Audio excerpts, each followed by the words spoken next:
Olá! Estamos começando mais um episódio de Papo Sem Boteco. Opiniões firmes de pessoas que não têm certeza de quase nada. Hoje vamos falar de filmes épicos históricos e para debater sobre esse assunto temos a presença do Lelê. Bom dia, boa tarde, boa noite, prezados ouvintes do Papo Sem Boteco. Estamos com vocês aqui mais uma vez para trazer não só um tema épico, como filmes, mas também para contar para você um pouco da história desses filmes que marcaram a época, que marcaram nossas vidas, que marcaram a história do cinema. Acomode-se na sua cadeira, siga fazendo seu exercício, siga fazendo suas tarefas diárias, vem com a gente na audiência. Vamos embora. Temos a presença do Vitor. Salve, salve, queridos boteconautas! Sejam todos muito bem-vindos a mais um saudoso e querido Papo Sem Boteco. Fiquem com a gente. E vocês já estão vendo, hoje temos a presença do Dodo. Eu gostaria de merendar. O Dodu voltou! Vem comigo, boteconautas! Tô de volta, cheguei pra ficar para esse episódio épico na presença dos melhores. Nosso âncora, o Lelê, o Vitor e eu. Fiquem com a gente. Tiramos o Dodo Veio da cheio de graça. geladeira para debater conosco, para acrescentar a discussão, a argumentação. Então, a proposta que trazemos para vocês hoje é que cada um vai fazer uma lista de 4 a 5 filmes dentro desse tema, de filmes épicos, filmes históricos. E vou dar a oportunidade, então, do Dodo, já que faz muito tempo que não participa aqui com a gente, vamos dar a oportunidade dele começar, já trazendo a sua lista, e nós vamos debatendo se gostamos dos filmes que ele vai sugerir, se não gostamos, por que não gostamos. Bora, sem mais delongas, Dodo. Se ele não colocar o filme que eu tô pensando em primeiro lugar, eu vou ficar decepcionado.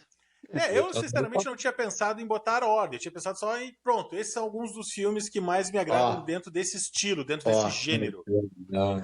Ah, tá, eu já sei, mas bora, vai, Dodo. Caro boteconauta, lembrando, no meu caso e no caso do Vitor, são filmes épicos a partir dos anos 90. Não, 2000 pra frente, de 90. É isso. A gente tava chegando aqui no rolê aqui. Vamos lá. Tá, eu vou com Gladiador, Boa.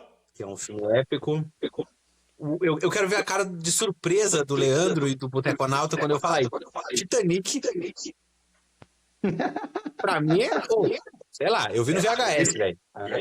É meio Ele veio pra causar. Tinha espaço naquele lugar pra ele não morrer afogado. Sim, Essa é a isso já polêmica. foi comprovado, mas tá. Tinha espaço. Próximos.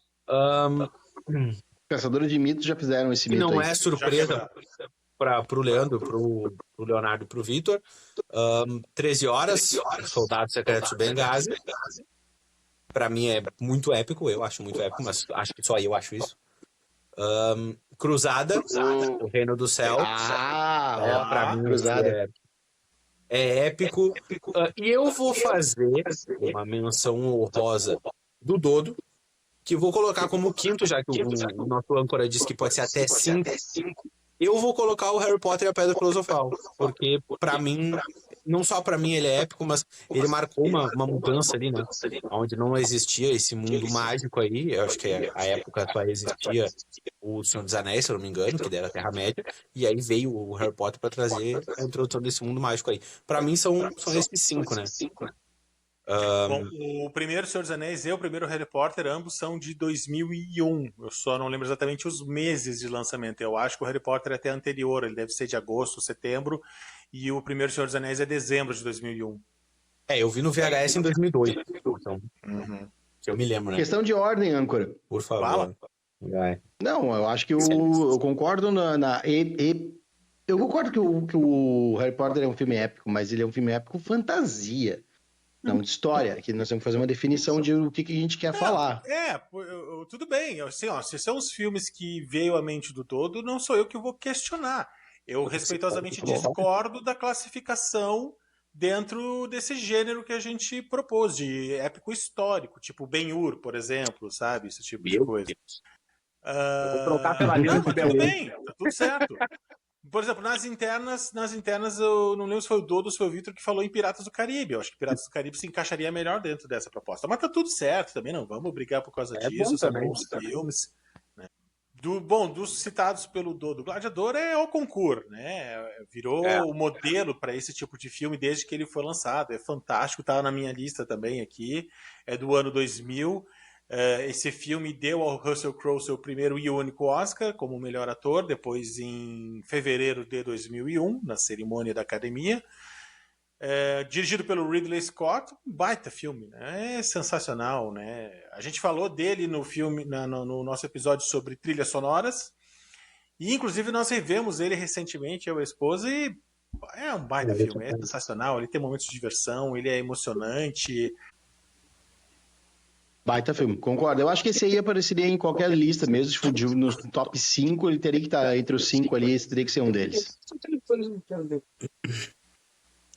Não sei, eu não vi, então tá tudo certo. Não vi esses filmes, então tá tudo certo. Não vi, não posso opinar. Lamentável. Eu posso opinar que eu acho que é uma chatice, mas... Ah, não, Vitor. Não, para. Te contém. Eu revi recentemente o Gladiador. E eu concordo com o nosso âncora dizer que, cara, é um filme maravilhoso. Mas, por exemplo, assim, ó, eu vi uma entrevista do ator, né? E ele disse que teve uma cena que o diretor não explicou direito para ele, só disse que ele tinha que olhar para o longe, depois olhar para um passarinho, aí olhar para cima, lembrar de algumas coisas, sorrir e seguir. E, cara, tu olha o que o diretor falou para ele, o que ele fez e como ficou, cara, é gigante a diferença e fica maravilhoso no resultado final, porque traz uma profundidade absurda. Tu tá quase junto com aquele cara olhando aquilo ali. Né? E depois, claro que pra nós hoje acho que não tem problema nenhum spoilers, mas depois que o filme é de 2000 e poucos, mas depois quando tu vê ali toda a situação que ele passa e aonde ele chega, até pro contexto histórico seria um milagre ele fazer o que ele fez. E a construção toda do enredo e como isso chega até lá no ápice do filme, eu acho muito boa, para depois aquele final também, que eu acho maravilhosa, e aquela música que também é uma trilha sonora que eu acho histórica. Claro, é filme, a gente não pode se basear que ele... Hans Zimmer. A gente não pode se basear que ele é 100% preciso, accurate, porque não é. Né? Sim. E na vida real, se começasse a acontecer alguma coisa remotamente parecida com aquilo, lá na cena que os soldados levam ele tiram do acampamento e levam pro meio do mato, e aí quando ele pede, pelo menos me dê uma morte limpa, uma morte de um soldado, não ia ter acontecido nada daquilo. Eu ter decapitado ele, morreu, acabou o filme, dirigido por Ridley Scott, levanta as letrinhas e acabou. Né? Mais na vida real não teria acontecido toda aquela jornada de vingança, né? Ou se ele tivesse chegado até o Coliseu, lá na primeira batalha, o Commodus tinha feito e pronto, morreu o Máximo, acabou o filme, sobe as letrinhas, dirigido por Ridley Scott. Né? Mas é a mesma coisa o filme do Cruzada. Porque vamos chegar lá, a construção histórica, muita coisa aconteceu de um jeito diferente. Sim, sem dúvida. Mas como entretenimento é um baita filme. Bom, aquela cena que ele tira a máscara, né? Meu nome é Maximus Decimus Meridius, como é que é? General das Legiões do Norte, comandante do não sei o que, Félix. Putz, cara, aquilo é sensacional, aquilo me arrepia até hoje, é muito bom. Eu esqueci de falar do 300. 300 é um outro baita filme. O 300, com a Guerra dos Termópilas. Também estava na lista, mas vamos chegar lá. Mas assim, a gente sabe que realmente existiu um imperador romano que era o Marcos Aurelius e existiu um imperador que era o Commodus. Eu só não tenho certeza se Commodus era filho do Marcos Aurelius na história real. Até acho que não. Eu acho que essa relação foi como é que se diz? Foi uma licença poética para fins de contar a história, para fins de entretenimento. Nesse ponto, acho que é mais papel de Hollywood fazendo o o efeito Hollywood, 300 é um outro sensacional, né? Enfim, virou o meme do This is Sparta, né? Que, aliás, também o ator, o Gerard Butler, já contou que essa cena, no roteiro, era só isso é Esparta. Ele era falado meio calmo, era meio tranquilo. E aí gravaram a cena umas 4, 5, 6, 7 vezes, e aí, tipo assim, já estavam finalizando, desligando as câmeras, ele pede pro diretor, que é do Zack Snyder, esse filme. E aí ele pede, deixa eu tentar uma coisinha dele, tá, vai lá. E aí ele grava aquela cena do grito, né, do This is Sparta! Aí termina, ele olha pro diretor, mas ficou meio demais, né, ficou meio over. Sim, mas ficou sensacional! E aí virou o Take, a versão que acabou indo pro filme, né? Pra versão final. E virou meme. É espetacular. Isso é muito bom. Muito Tem bom. várias, né? A Porque tem a informação- outra que é o Jantaremos no Inferno, né? O Tonight We Dine in Hell, né? Muito boa Essa é também. muito boa também.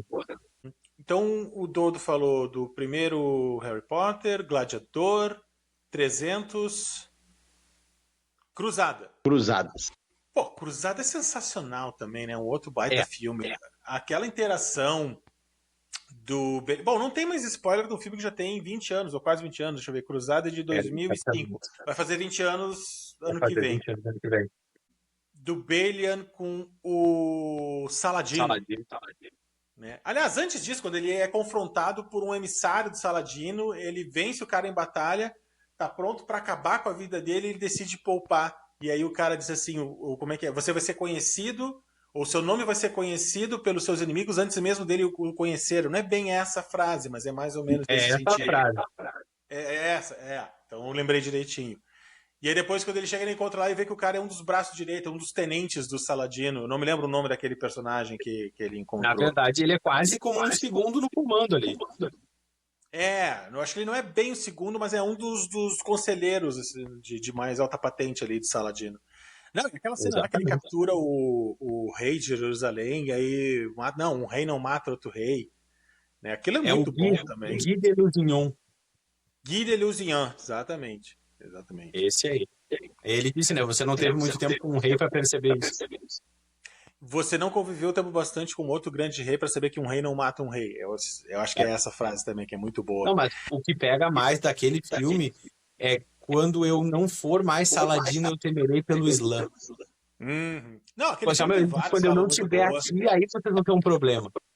E a questão é o filme. seguinte, muitos dos personagens desse filme são fictícios, mas o Saladino é real. O Saladino é O Barão real. de também. O Balian de Ibelin é um personagem real também. Gibelin.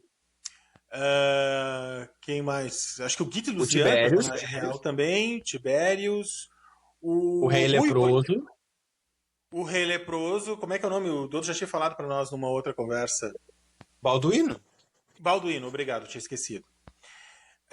E o Renan de Chatillon. Esse aí que eu queria levar também.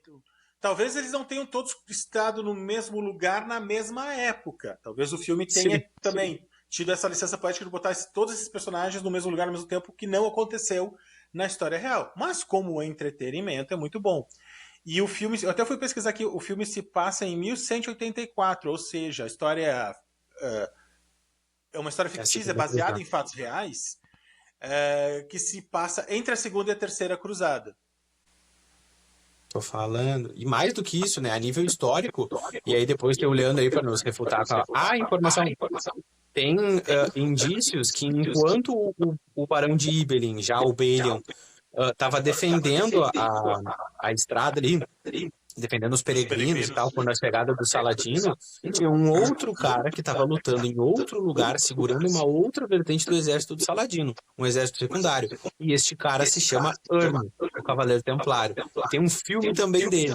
Então esses caras meio que tipo, lutaram separados, mas por um ideal comum que fez um impacto muito grande, porque senão o Saladino teria passado o carro em todo mundo. E é legal que esse filme, ele ao mesmo tempo, ele traz uma forma positiva e bacana aspectos da religião católica e também traz algumas críticas, alguns elementos da religião católica, como era praticada naquele período histórico, enfim, com alguns fanatismos. Né? E da mesma forma ele também tem momentos de crítica e de elogio, de elevação aos guerreiros islâmicos, né? Aos árabes islâmicos. Então é interessante que ele, pelo menos do meu ponto de vista, ele não toma partido. Ele mais ou menos ele mostra os lado bom e o lado podre dos dois lados do conflito. Aliás, esse filme não é do Ridley Scott também? Boa pergunta, eu acho que não, mas vamos confirmar. Mas esse teu gancho aí, nada. Fala um pouco sobre a história do padre que tinha ali. Quando o Não, Balian tá e defendendo vocês Jerusalém. podem discordar. Eu não sei se vocês viram o mesmo que eu ou se acham diferente, que ele toma partido, que ele mostra uma como positiva e outra como negativa. É o que pelo menos de minha parte, eu queria dizer, porque tem uma fala que o Balian diz pro sacerdote ali, né? Ele diz, obrigado, padre, o senhor me ensinou muito sobre religião. Uhum. E aí, por quê? Porque ele diz, converta-se ao Islã e se arrependa depois. E eu disse, cara, mas eu já tô aqui, eu já tô defendendo todo mundo. Eu não vou me converter a nada, eles vão oferecer termos, eu vou negociar a rendição, dando salvo-conduto para todo mundo até o mar. Era o plano dele desde o início. E antes disso, tem um cavaleiro hospitalário que estava junto com o pai dele, o Barão de Ibn original, que é interpretado pelo aquele ator, que eu esqueço o nome, que eu achei ele maravilhoso, que fez o Qui-Gon Jinn no Star Wars. Liam Neeson, que Esse faz aí. o mestre Qui-Gon Jinn em Star Wars Episódio 1. E o Esse aí. Cavaleiro Esse rapaz aí. Hospitaleiro é o Professor Lupin do Harry Potter 13 e depois 4, 5. Isso. Ele tem uma fala muito boa, porque o Balian chega pra ele e diz, né? Acho que eu perdi a minha religião, acho que eu perdi minha fé. E ele diz, não aposte tanto nisso. Através da religião eu já vi vários tipos de fanatismo serem chamados de a vontade de Deus. O reino do céu tá aqui com o que tu decide fazer com o tempo que te é dado. Pô, o cara dá uma lição sobre religião e sobre estar aqui no mundo que a gente tem que fazer em meia dúzia de frase. E aí, em contrapartida, depois do sacerdote lá na frente, vai jogar tudo fora, dizendo converta-se ao Islã e se arrependa depois. Por quê? Porque eu sou cagão e eu só quero ficar vivo. E ele diz, não, nós vamos lutar até o fim. Né? Não temos cavaleiros. Então todo mundo vai se ajoelhar, fazer o juramento e vai levantar como cavaleiro. Fazer eles cavaleiros vai fazer eles lutar melhor? Vai. E é Não, isso, A informação... Esse filme tem várias frases, tem várias lições muito boas. Toda aquela questão de estratégia de guerra.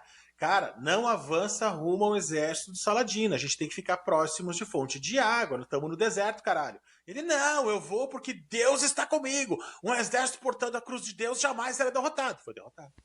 Wesley. A informação? Nada estava correto na sua informação. Esse filme é de 2005 do Ridley Scott.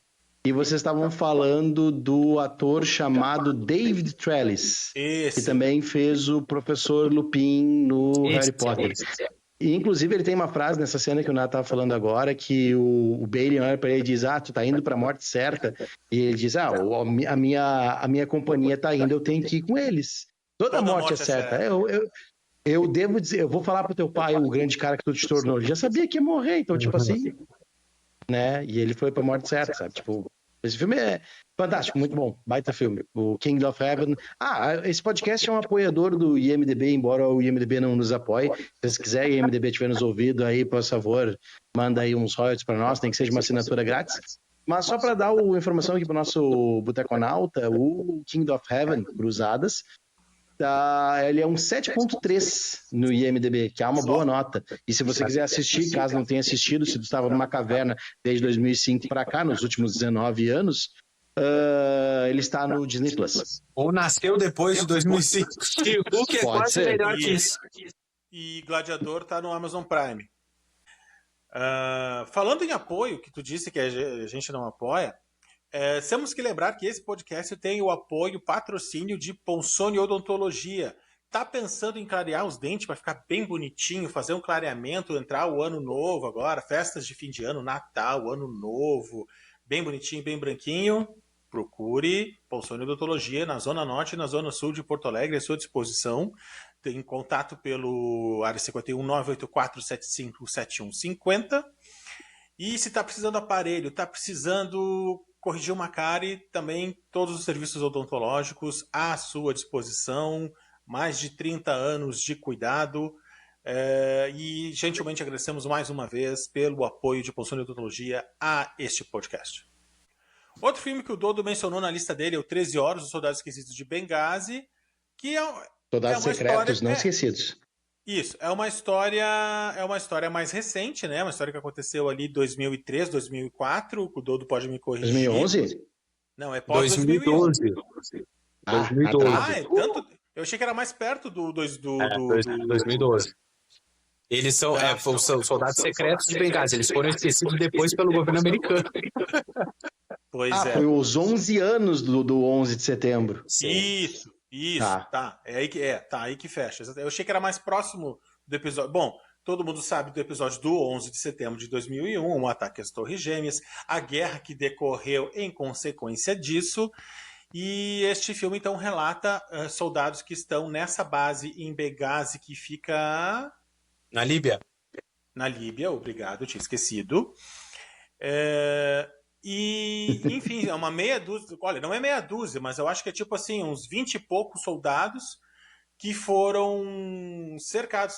Então, faz o resumo do filme, tu que sabe mais detalhadamente. Assim, já leu na o verdade, livro. são, isso. Eu li o livro, eu vi o filme e eu assisti uns 3 ou 4 podcasts em inglês de uma das pessoas que teve lá, que é uma agente especial e tal, que participou, né? E ela mesmo disse que só sobreviveu por causa de 6 pessoas. Era um grupo... Um detalhe, deixa eu dar esse detalhe, que esse detalhe é importante. Teve um cara, um dos soldados de Benghazi, chamado Chris Tanto, que esteve lá, e esse cara segue o Dodo nas redes sociais, no Instagram. Ele segue o Dodo no Instagram. Então, tipo assim, olha a honra desse cara. O soldado segue o Dodo. Então, tipo assim... Ele seguiu de volta, mas igual é bacana, igual. E eu, na verdade, não, a história é melhor que isso. Na verdade, Nado, eu postei quando eu ganhei de presente o livro do 13 Horas, eu abri o meu Instagram, que é a conta pública, né? E postei e marquei ele. Até pedi a ajuda do Leandro para fazer a tradução ali do inglês, né? Para dizer, agora o livro tá no Brasil e tal. E ele viu, repostou e disse, já era tempo. E aí passou a me seguir. Eu não sabia desse detalhe.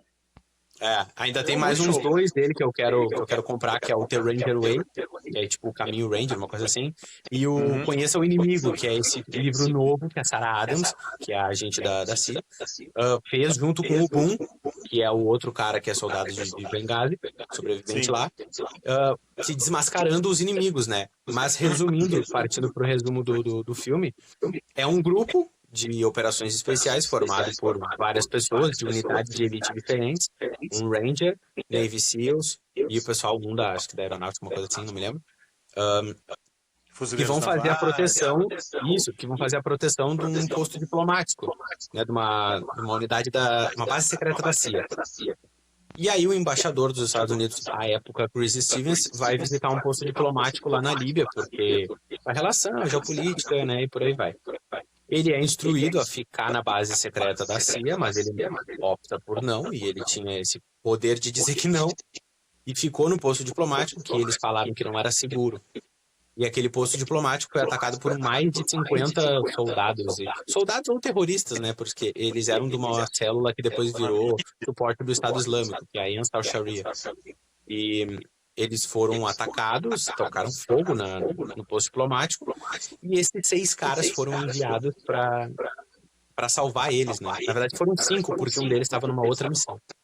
E, óbvio, passa-se todo um tempo, não se consegue resgatar, mas o tempo que eles ficam no combate dá 13 horas. Né? 13 horas de tiroteio, 13 horas de combate, de tentar revidar toda a ameaça que eles estavam sofrendo.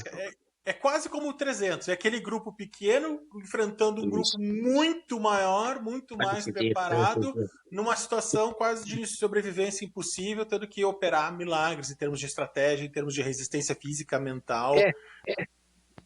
Exato, mas assim, é muito bom filme. Inclusive, não são flechas, né? Tá.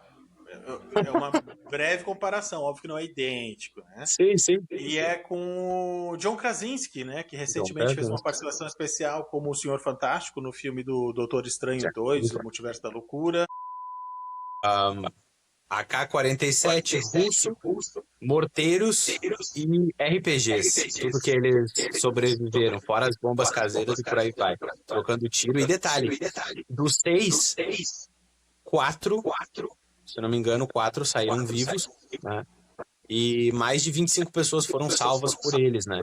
Porque eles seguraram todo o fogo, o tempo suficiente para serem resgatados, e depois eles conseguiram evacuar esse pessoal todo, inclusive o chefe deles, que não ajudou muito eles naquela noite. O filme, 13 Horas, Os Soldados Secretos de Benghazi, está avaliado no IMDb pela nota de 7.3. E tu pode assistir ele no Prime Video. Não, tinha que ser mais. Tinha que ser mais. 8,5 para cima. Não, claro, não posso barra. Pois é, e aí o Dodo mencionou também Titanic, como eu disse, eu discordo dessa classificação, né?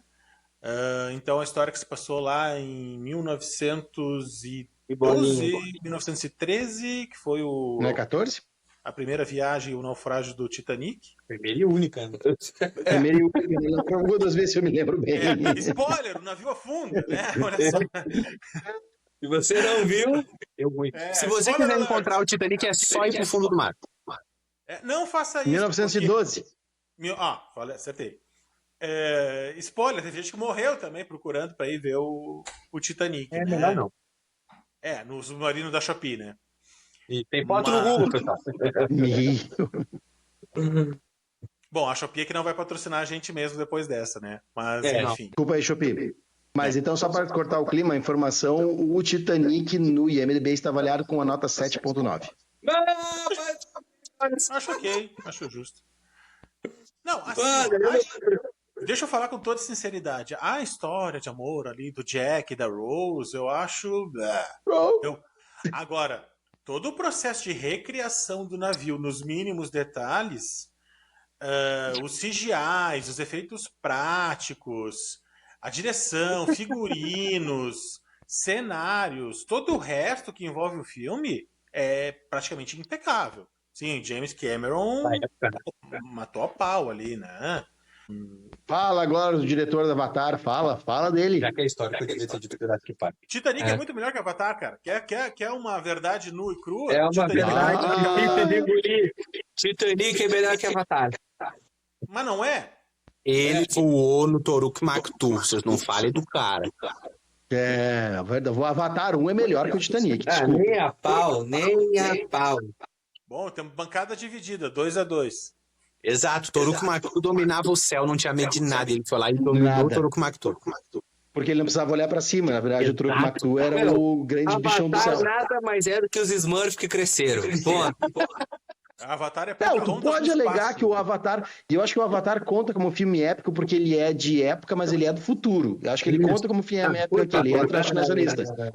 E, inclusive, tu pode falar que o Avatar é o Pocahontas do céu. Eu aceito isso. Espaço. Mas é um Pocahontas bem feito no espaço. Mas é bem feito. É bem os feitinho. Smurfs que cresceram, Os rapaz. efeitos são bons, óbvio que os efeitos são bons e tal, mas a história é meio... né? Tá. Vitor, tu já comentou que não viu muitos desses filmes, mas dos que tu viu, quais que te chamam a atenção? Um ou dois? Assim, ó. Não, eu me lembro de 3. Não que eu me lembre da história e tudo mais. Eu lembro de ter visto, ter gostado e acho que eles se encaixam dentro do contexto do que a gente está trazendo. De fato, eu sou uma pessoa que eu não tenho saco para ver esses filmes, não vou sentar para ver esses filmes, então esqueço, porque eu não vou ficar vendo Alexandre o Grande, 300 eu assisti, 300, né? Então vai acontecer. Mas o que eu lembro de ter assistido e que eu acho que encaixa nesse, né, são 3. Um é Constantine, outro é Código da Vinci e o outro é V de Vingança. Esses 3 eu assisti. V de Vingança ele é baseado em quadrinhos. Né? Não, mas o cara assim da como máscara Constantine também é. Constantino também, bem lembrado, né? O cara da máscara existiu. O Guy Fawkes. Sim. Pois é, tem até série.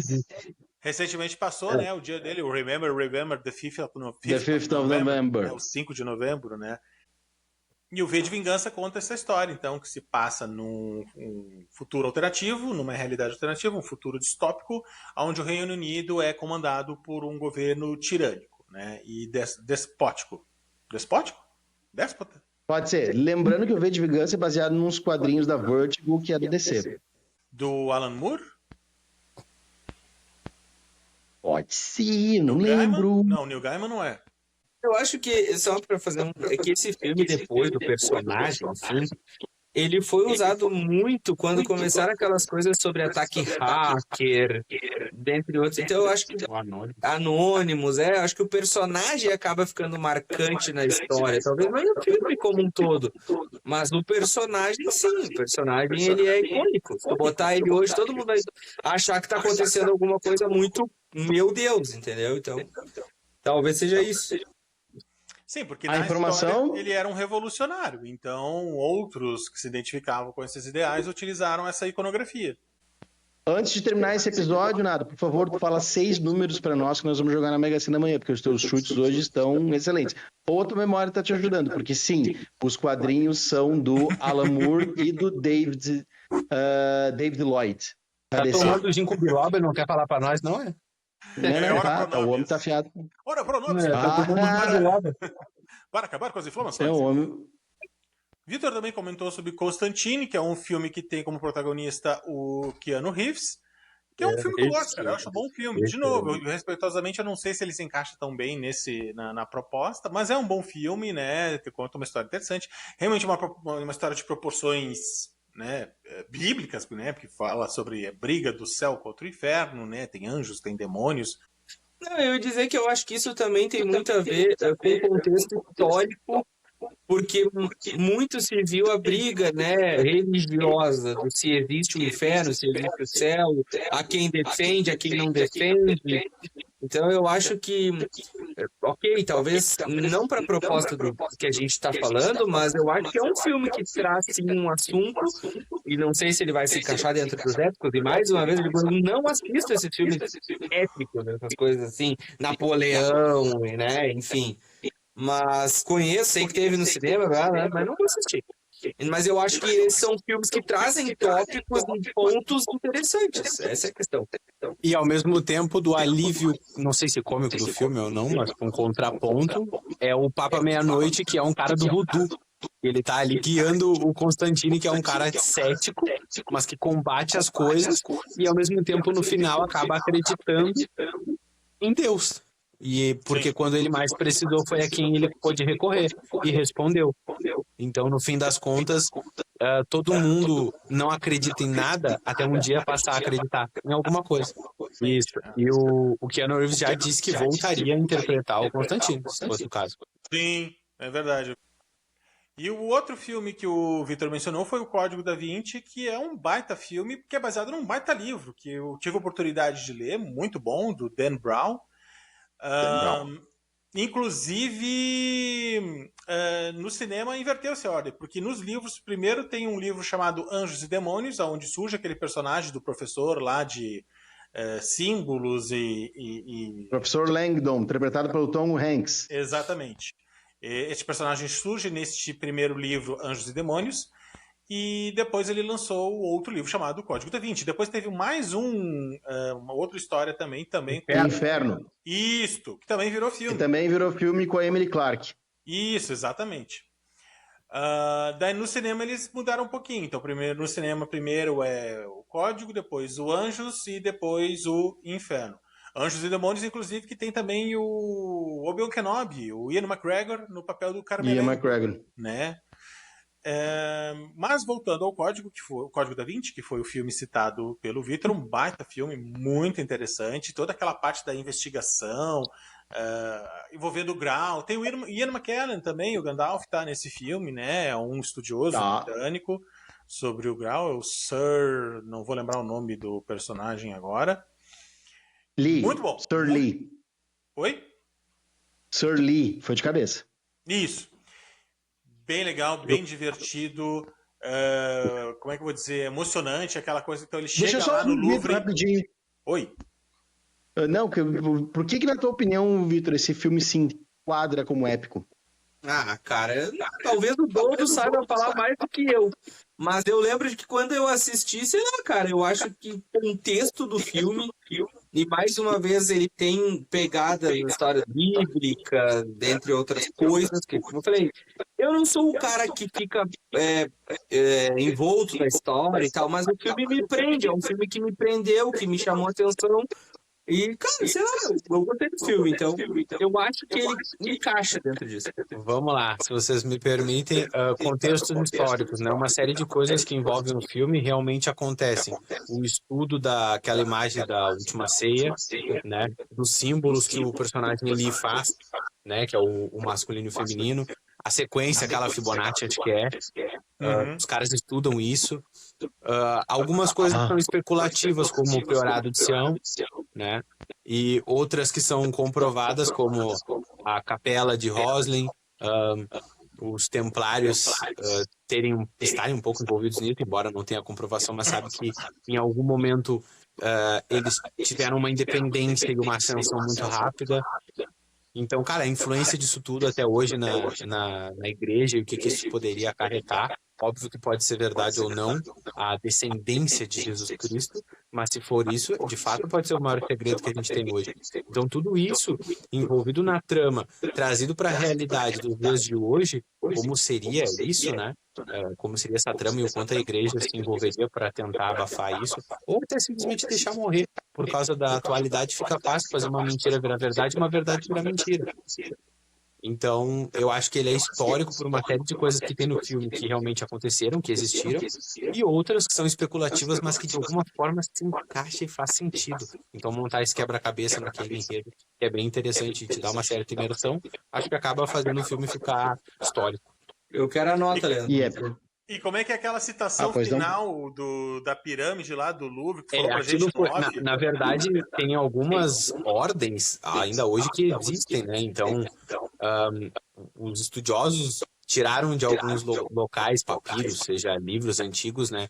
A citação de onde estaria o último indício do Santo Grau, que é uma imagem que aparece ali no fim do filme, que não é segredo pra ninguém, do Museu do Louvre. E aí o personagem do professor narrando, né, debaixo da antiga Roslin está o grau. Lâmina e cálice guardam-lhe o portal. Sobre a arte dos grandes mestres velada jaz, sobre estrelado céu descansa em paz. Aquilo é bem legal, daquela revelação assim, muito bom. Mind-blowing, né? Muito bom. É muito. Sobre a trilha do Hans Zimmer, por favor, né? É a música The Chevaliers. Aliás, é Les Chevaliers. Les Chevaliers. Acho que é assim a pronúncia, desculpa, que é do francês Os Cavaleiros, né? Os Cavaleiros. A informação que o Vitor pediu, então, Vitor, tá sentado? Tô. Código da Vinci do ano de 2006, segundo o IMDb, é um 6.6. É uma nota muito injusta pra esse baita filme. Muito injusta. Olha, 7,5. Não, o povo tá muito crítico, pelo amor de Deus. Eu acho que 7,5, 8 ele vai. Acho que 7,5, 8 ele vai tranquilo. Lele, a tua lista, 4 a 5 filmes épicos, históricos ou não? Lista de Vamos lá, eu acho que eu voto com o Dodo no King of Heaven, com certeza. Cruzadas é hora concura, sim.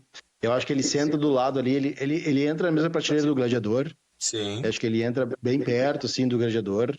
Eu acrescentaria o Patriota, que eu acho que é um filme épico, histórico também.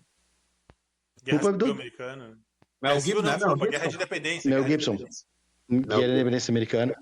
Baita filme épico também. Esse filme eu vi no... da Independência Americana. Então eu confundi com o Coração Valente, aquele, né, da Escócia, alguma coisa da Escócia. Não, Coração Valente ia entrar também. Poderia estar nessa lista também. Pô, Coração Valente é outro baita filme, né? Não, eu ia falar do Coração Valente depois, porque eu tava com os dois do Mel Gibson na cabeça. Coração Valente também entra. É um bom filme também de épico e tal. Mas do Patriota tu tem o Mel Gibson, tu tem o Heath Ledger, tu tem aquele cara que faz o Malvadão, que agora esqueci o nome dele. Jason Isaac, que também tá em Harry Potter, é o Lucius Malfoy. Lucius Malfoy, exatamente. Então tu tem tipo assim, tu tem um bom elenco, uma boa história, e eu vou procurar aqui quem foi o diretor. Então o Patriota acho que entra em filme épico. Eu acho que é o Mel Gibson o diretor desse filme. Será? Vamos ver. O Coração Valente estava na minha lista também, que é um belo filme épico e tal, uma bonita história de luta e tal, de superação. E eu tinha mais um e agora eu esqueci o nome. Mas os 4 principais, assim, o top 4 seria esses 4 filmes que estavam na minha lista, assim. 300 eu excluo. 300 é um filme que não me pega, assim. Eu não consigo gostar do 300. Eu faço muita força para tentar gostar do 300, mas eu assisti no cinema, inclusive. Dá notas no IMDb depois que a gente vai querer saber. Falando sobre o Patriota, inclusive, eu vi no cinema esse filme, cara, eu me lembro que eu chorei 2 vezes nesse filme. Eu sou meio chorão, vocês sabem, todo mundo já sabe que eu sou meio chorão. Mas assim, ó, aquela cena que o coronel, não me lembro o nome do coronel, que é o Jason Isaac que faz lá, que, tipo, do nada ele dá o tiro e mata lá o filho do personagem do Mel Gibson, lá na fazenda, ele tá cuidando dos feridos daquela batalha, tanto os rebeldes americanos quanto os soldados britânicos. E aí, eles levam preso o filho mais velho e daí o filho mais novo, lá, um dos mais novos, né, o do meio vai lá para tentar, tipo, não ia fazer nada, ia dar um soquinho no soldado e desnecessariamente o cara dá um tiro e mata o guri na frente. Nossa, cara, aquilo... Eu não me lembro se foi naquela cena ou depois quando ele cata os caras, quando ele vai atrás lá e captura os caras, faz aquela emboscada. E aí ele dá-lhe machadada no último lá, assim, aquela raiva brotando, pá, aquilo, assim...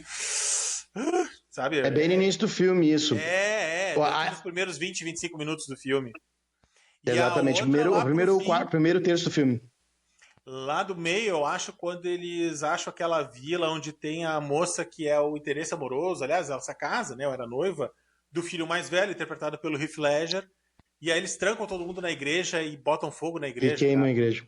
Putz, meu, aquela outra cena. Eu acho que o filme consegue mostrar muito. Eu acho que o filme consegue mostrar muito bem o que é o horror da guerra, porque o filho mais novo, esse que é morto nessa cena que tu falou, Nato, queria ser soldado. E aí o Mel Gibson até pega ele uma hora vestindo uma casaca assim em casa, e aí o guri se assusta e aí ele tira assim fora. Ele diz, só quando tu completar 16 anos. Quando completar 16. Poxa, mas quando completar 16 a guerra já vai ter acabado. E aí o Mel Gibson, tomara já tenha acabado, porque ele sabia o que era uma guerra. Sim. O que era o horror de uma guerra, porque o filho mais velho estava na guerra e ele volta também, tipo, com várias derrotas e tal, né, antes de começar, tipo, a ascensão da vitória. Então o filme mostra muito isso, o filme mostra muito o que era a perversão que os britânicos tinham quando invadiram ali aquela região, como eles maltratavam aqueles camponeses das 12 ou 13 estados, agora eu não lembro, que eram divididos à época, né, das 12, 13 colônias exatamente, não lembro bem de cabeça. Então, ele consegue retratar, acho que bem, o contexto histórico com uma história fantasia ali, que é a história do Mel Gibson recrutando uma milícia para começar a tentar, tipo assim, tirar posições militares, tirar recursos, tentar diminuir a força do exército para o exército regular poder fazer as vitórias e poder ganhar terreno, né? Até conseguir, de fato, expulsar eles. É muito bonito, sim.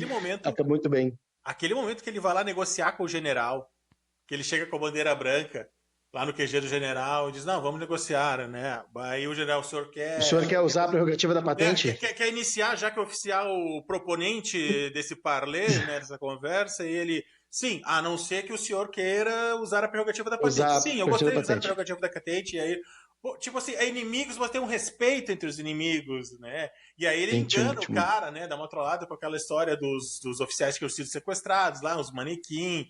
Aquela cena é sensacional. E daí na saída o coronel intercepta ele.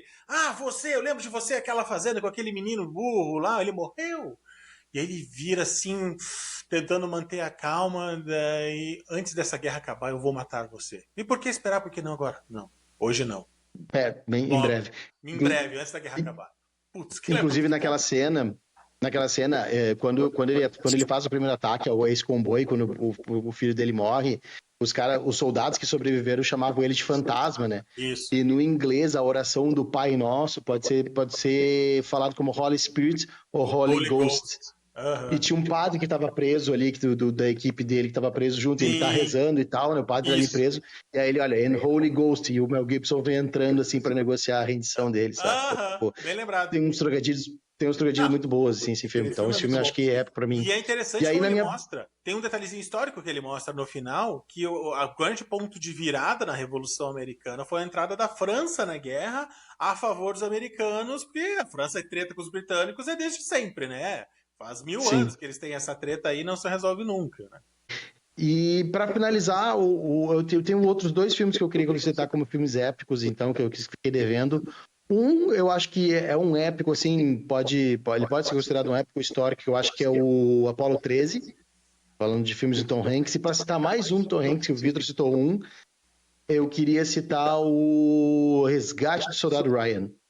Eu acho que é um filme épico também, eu acho que é um filme que consegue dar o clima do que é uma guerra, do que foi a Segunda Guerra, de como é que aquilo tudo se sucedeu ali, tipo, há 70 anos atrás, 80 anos atrás, 90, né? Não muito longe do que a gente está no nosso tempo hoje. E acho que é um filme, assim, como peça histórica, um filme épico, com toda certeza. Ele arranca no desembarque da Normandia, ele arranca no dia D. Então, Dá pra de perguntar pra filmes de minha avó guerra isso aí, ali, né? dá. Dá pra Não, perguntar pra tua avó, até é hoje aquele verdade. filme é uma das representações mais Fidedignas. fidedignas e cruas e terrivelmente, como é que se diz, factíveis do que foi o desembarque da Normandia, né? Perto da Normandia. Só pra concordar com o Leandro, tem o Fly Boys, que não sei se é tão fidedigno, mas também conta a história da Primeira e da Segunda Guerra. E tem aquele de Pearl Harbor, que também é bem legal. O Pearl Harbor já... Mas vamos guardar esses aí, porque nós temos uma carta na manga aí de fazer um episódio sobre filmes de guerra, que nós certamente vamos lançar no próximo ano. Com certeza. Mas só para dar a informação, então, que a gente ficou devendo, o Patriota, ele é dirigido pelo Roland Emmerich. Opa, errei. E ele é um 7.2 no IMDb. Ah, podia ser mais. Que vê o Coração Valente aquele também. Coração Valente. Bom, segue então, Nato, por favor.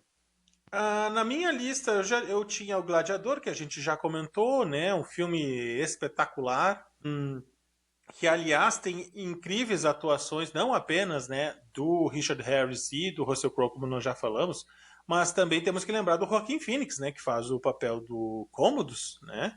E inclusive foi indicado ao Oscar de ator coadjuvante por aquele filme. E a Connie Nielsen, que faz o papel da Lucila, que é a irmã do Commodus, que mais tarde veio a ser a Rainha das Amazonas. Ela faz o papel da mãe da Mulher Maravilha no filme da Mulher Maravilha. Não sabia. Cruzada a gente já comentou também. Aliás, Cruzada de 2005, falamos da data. 300 também já conversamos sobre a Batalha das Termópilas. Curiosidade que a Batalha das Termópilas aconteceu em 480 a.C.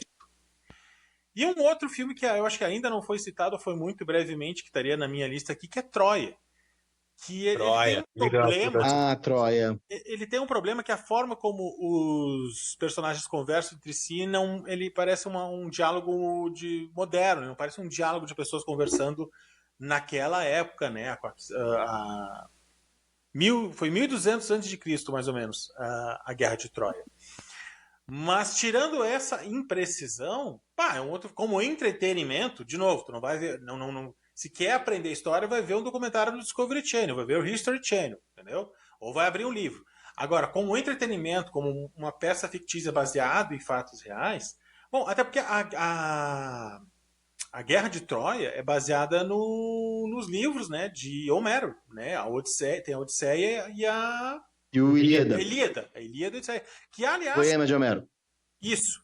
Que, aliás, está sendo filmado, aliás, já foi filmado, está em pós-produção, um filme novo sobre a Odisseia, sobre o retorno de Ulisses para casa, para a ilha de Ítaca, após a Guerra de Troia, com o Voldemort no papel principal, o Ralph Fiennes. O Ralph Fiennes no papel de Ulisses. Tem trailers já no YouTube, bem interessante. Fiquei bem empolgado para ver esse filme. Tem documentário também sobre a Guerra do Peloponeso, que daí foi entre Esparta e Atenas, se eu não me engano. Mas eu acho que é no Discovery, ou alguma coisa, ou no History, alguma coisa assim. Mas assim, aquela luta do Aquiles com o Hector, né, o Brad Pitt contra o Eric Bana, é sensacional. E tem um bastidor de que eles não usaram dublês, eram eles mesmos, eles treinaram, ensaiaram para fazer aquela cena. E que antes de começar eles fizeram um acordo de cada vez que um acertasse o outro, fosse com soco, fosse com a espada cenográfica, e machucasse, ou seja, acertou sem ter que acertar, foi um acidente, né, machucou o outro acidentalmente. Cada vez que ocorresse, deveria pagar $50 pro outro. O Eric Bana não teve que pagar nada pro Brad Pitt. E o Brad Pitt, se não me falha a memória, teve que pagar $250 pro Eric Bana. Ou seja, acertou ele 5 vezes indevidamente entre treinamentos e filmagem daquela cena. Tem o Peter O'Toole, antes de falecer, um dos últimos filmes dele, como o Rei de Troia, o Príamo. E aí, claro, de novo, não é spoiler do filme que já tem 20 anos, né? O Aquiles mata o Hector naquela batalha homem a homem, em frente aos as muralhas de Troia. leva o corpo dele embora, e aí o Príamo, que é o rei, vai lá para resgatar o corpo do filho para fazer os ritos funerários.